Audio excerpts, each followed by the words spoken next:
Cryptocurrency ઇન્વેસ્ટમેન્ટના ગુનાના કામમાં કંઈક 12,20,000ની ફ્રોડ થઈ હતી ડિસેમ્બર મહિનામાં. એમાં અમે લોકોએ અગાઉ એક તેજસ સંઘવી કરીને અકાઉન્ટ હોલ્ડર હતો, એમને અમે લોકોએ ઝડપી પાડ્યું હતું ટ્રેનમાંથી.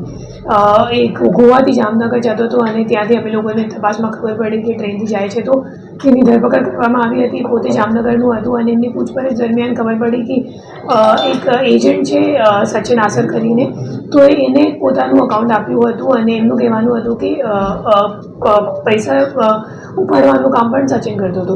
પછી સચિનની ધરપકડ કરવામાં આવી છે. સચિન સાથે સાથે જે બે અન્ય એજન્ટ છે, ચિરાગ અને અશોક, એ બંનેને ધરપકડ કરવામાં આવ્યું છે. જે સચિન છે એ એકચ્યુઅલી અકાઉન્ટનો વચેટિયો છે અને ઉપાડવા માટે અકાઉન્ટમાં એ ચિરાગને મોકલતો હતો અકાઉન્ટ હોલ્ડર સાથે. અને એના સિવાય જે મુખ્ય આરોપી અત્યાર સુધીમાં મળ્યું છે અશોક છે, અને અશોકનું કનેક્શન એક બોરેવલીમાં મુંબઈમાં રહેવાવાળો એક સાઉથ ઇન્ડિયન નાગરિક છે, એમનું નામ છે મણિભાઈ.